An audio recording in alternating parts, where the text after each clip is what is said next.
ಕುಂದಾಪುರ ಮೂಲದವರು ವೃತ್ತಿ ನಿಮಿತ್ತ ಮಂಗಳೂರಿನಲ್ಲಿ ನೆಲೆಸಿದ್ರು ತಮ್ಮ ಭಾಷೆ, ಸಂಸ್ಕೃತಿ, ಆಚರಣೆ ಹಾಗೂ ಸಂಪ್ರದಾಯವನ್ನ ಉಳಿಸಿ ಮುಂದಿನ ಪೀಳಿಗೆಗೆ ಪರಿಚಯಿಸುವಂತಹ ಉದ್ದೇಶದಿಂದ ಕುಡ್ಲದಗಿಪ್ಪ ಕುಂದಾಪುರದ ವಾಟ್ಸ್ಆಪ್ ಬಳಗದ ಆಶ್ರಯದಲ್ಲಿ ವಿಶ್ವ ಕುಂದಾಪುರ ದಿನಾಚರಣೆ ಹಾಗೂ ಕುಂದಾಪುರ ಕನ್ನಡ ಹಬ್ಬ 2026 ಆಗಸ್ಟ್ 9ರಂದು ಮಂಗಳೂರಿನ ಉರ್ವಾ ಸ್ಟೋರ್ನ ಡಾಕ್ಟರ್ ಬಿ.ಆರ್. ಅಂಬೇಡ್ಕರ್ ಭವನದಲ್ಲಿ ಆಯೋಜಿಸಲಾಗಿದೆ ಎಂದು ಆಯೋಜನಾ ಸಮಿತಿಯ ಅಧ್ಯಕ್ಷೆ ಮಾಲತಿ ಎಸ್ ಶೆಟ್ಟಿ ತಿಳಿಸಿದರು. ನಗರದಲ್ಲಿ ಶುಕ್ರವಾರ ನಡೆದ ಸುದ್ದಿಗೋಷ್ಠಿಯಲ್ಲಿ ಮಾತನಾಡಿದ ಅವರು, ಬೆಳಗ್ಗೆ 7:30ರಿಂದ ರಾತ್ರಿ 8:30ರವರೆಗೆ ನಡೆಯುವ ಕಾರ್ಯಕ್ರಮದಲ್ಲಿ ಕುಂದಾಪುರದ ಭಾಷೆ, ಸಂಸ್ಕೃತಿ, ಆಚಾರ ವಿಚಾರ ಹಾಗೂ ಅಸ್ಮಿತೆಯನ್ನ ಮುಂದಿನ ಪೀಳಿಗೆಗೆ ಪರಿಚಯಿಸುವ ಉದ್ದೇಶದಿಂದ ವಿವಿಧ ಸಾಂಸ್ಕೃತಿಕ, ಕ್ರೀಡಾ ಹಾಗೂ ಆರೋಗ್ಯ ಕಾರ್ಯಕ್ರಮಗಳನ್ನು ಹಮ್ಮಿಕೊಳ್ಳಲಾಗಿದೆ ಎಂದು ಹೇಳಿದರು. ಬೆಳಗ್ಗೆ 7:30ರಿಂದ ಮಧ್ಯಾಹ್ನ 12:30ರವರೆಗೆ ವಾಮಂಚೂರಿನ ಕಾಯಾ health care diagnosis and clinic ವತಿಯಿಂದ ಉಚಿತ ರಕ್ತ ತಪಾಸಣಾ ಶಿಬಿರ ಹಾಗೂ ಕೆಎಸ್ ಹೆಗ್ಡೆ ಮೆಡಿಕಲ್ ಅಕಾಡೆಮಿಯ ಎನ್ಎಸ್ಎಸ್ ಘಟಕದ ವತಿಯಿಂದ ವೈದ್ಯ ಡಾಕ್ಟರ್ ಅವಿನ್ ಆಳ್ವಾ ಅವರ ನೇತೃತ್ವದಲ್ಲಿ ಉಚಿತ ಆರೋಗ್ಯ ತಪಾಸಣಾ ಶಿಬಿರ ನಡೆಯಲಿಕ್ಕಿದೆ. ಹಾಗೆಯೇ ಬೆಳಿಗ್ಗೆ 8:45ಕ್ಕೆ ಧ್ವಜಾರೋಹಣದೊಂದಿಗೆ ಕಾರ್ಯಕ್ರಮಕ್ಕೆ ಚಾಲನೆ ದೊರಕಲಿಕ್ಕಿದೆ. ಪಾಂಡೇಶ್ವರ ದಕ್ಷಿಣ ಪೊಲೀಸ್ ಠಾಣೆಯ ಪೊಲೀಸ್ ನಿರೀಕ್ಷಕ ರಾಘವೇಂದ್ರ ಎಂ ಬೈಂದೂರು ಗ್ರಾಮೀಣ ಕ್ರೀಡಾಕೂಟವನ್ನು ಉದ್ಘಾಟಿಸಲಿಕ್ಕಿದ್ದಾರೆ. ಬೆಳಿಗ್ಗೆ 9ರಿಂದ ಮಧ್ಯಾಹ್ನ 1 ಗಂಟೆಯವರೆಗೆ ಗೇರು ಬೀಜ ಗುರಿ ಇಡುವಂತದ್ದು, ಚಮಚ ಲಿಂಬೆ ಓಟ, ಮಡಲು ನೆನೆಯುವಂತಹ ಸ್ಪರ್ಧೆ, ತಲೆಯ ಮೇಲೆ ಲೋಟ ಇಟ್ಟು ಓಟ, ಒಂಟಿಕಾಲಿನ ಓಟ, ರಂಗೋಲಿ ಸ್ಪರ್ಧೆ, ಬಲೂನ್ ಜೋಡಿ ಆಟ, ಗೋಲಿ ಗುರಿ ಇಡುವಂತದ್ದು, ಹೀಗೆ ವಿವಿಧ ಗ್ರಾಮೀಣ ಕ್ರೀಡೆಗಳು ನಡೆಯಲಿಕ್ಕಿದೆ. ಇನ್ನು ಸಂಜೆ 4 ಗಂಟೆಗೆ ನಡೆಯುವ ಸಭಾ ಕಾರ್ಯಕ್ರಮಕ್ಕೆ ಆಯೋಜನಾ ಸಮಿತಿಯ ಅಧ್ಯಕ್ಷೆ ಮಾಲತಿ ಸಂತೋಷ್ ಶೆಟ್ಟಿ ಬಾರ್ಕೂರ ಅಧ್ಯಕ್ಷತೆ ವಹಿಸಲಿಕ್ಕಿದ್ದಾರೆ.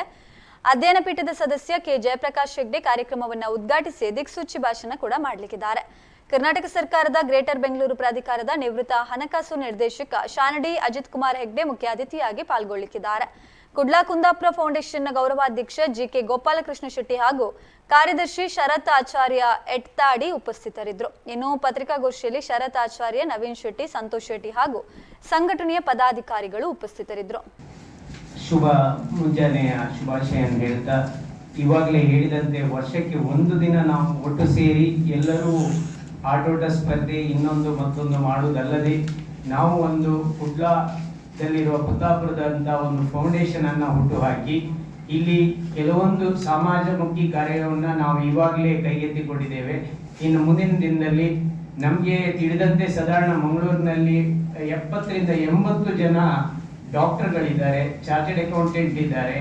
ಹಾಗೆ 1 ವರ್ಷದ ಹಿಂದೆ ಒಂದು ಬರ ಅಲ್ಲ ನೆರೆ ಹಾವಳಿ ಬಂದಾಗ ಬೆಳ್ತಂಗಡಿ ಅಂತ ಒಂದು ಕುಗ್ರಾಮಕ್ಕೆ ನಾವು ಇಲ್ಲಿಂದ ಬಹಳಷ್ಟು ಸಾಮಗ್ರಿಗಳನ್ನು ತಗೊಂಡು ಹೋಗಿ ಸಮಾಜಮುಖಿ ಕಾರ್ಯವನ್ನ ಮಾಡುವ ಮುಖೇನವಾಗಿ ನಮ್ಮ ಪಂಗಡ ಒಟ್ಟಾಯಿತು. ಅದರ ಮುಖೇನವಾಗಿ ಬೆಳೆದು ಬಂದು ಇವತ್ತು 5ನೇ ವರ್ಷಕ್ಕೆ ಬಂದು ನಿಂತಿದ್ದೇವೆ. ಮುಂದಿನ ದಿನದಲ್ಲಿ ಹೆಚ್ಚಿನ ಸಮಾಜಮುಖಿ ಕಾರ್ಯವನ್ನು ನಾವು ಮಾಡ್ತೇವೆ ಅಂತ ಹೇಳ್ತಾ ಎಲ್ಲ ನಿಮ್ಮ ಎಲ್ಲರ ಸಹಕಾರವನ್ನ ಈ ಕಾರ್ಯಕ್ರಮಗಳಿಗೆ ನಿಮಗೆ ಕೋರ್ತಾ, ಆಟೋಟ ಸ್ಪರ್ಧೆಯಲ್ಲಿ ಹೆಚ್ಚಿನದಾಗಿ ಎಲ್ಲ ಕಡೆ ಆಟೋಟ ಸ್ಪರ್ಧೆ ಆಗ್ತದೆ. ಆದರೆ ನಮ್ಮ ಹಳ್ಳಿಯ ಸೊಗಡನ್ನ ಮೆಲುಕು ಹಾಕುವಂತ, ಹಳ್ಳಿಯ ಸೊಗಡಿನಲ್ಲಿ ಯಾವ ತರದಲ್ಲಿ ನಾವು ಬೆಳೆದು ಬಂದಿದ್ದು ಅದನ್ನ ನಮ್ಮ ಮಕ್ಕಳು, ನಾವೆಲ್ಲ ಬೆಳೆದು ಬಂದೇವೆ, ಎಲ್ಲ ನಮ್ಮ ಮಕ್ಕಳು ಮಂಗಳೂರಿನ ಕಾನ್ವೆಂಟ್ ನಲ್ಲಿ ಕಲಿಯುವುದರಿಂದಾಗಿ ಅದರಿಂದ ವಂಚಿತರಾಗಿದ್ದಾರೆ. ಅದನ್ನ ಅವರಿಗೆ ತಿಳಿಸುವ ಒಂದು ನಿಟ್ಟಿನಲ್ಲಿ ನಾವು ಈಗ ಆ ತರದ ಆಟೋಟ ಸ್ಪರ್ಧೆಯನ್ನ ನಾವು ಏರ್ಪಡಿಸಿದ್ದೇವೆ.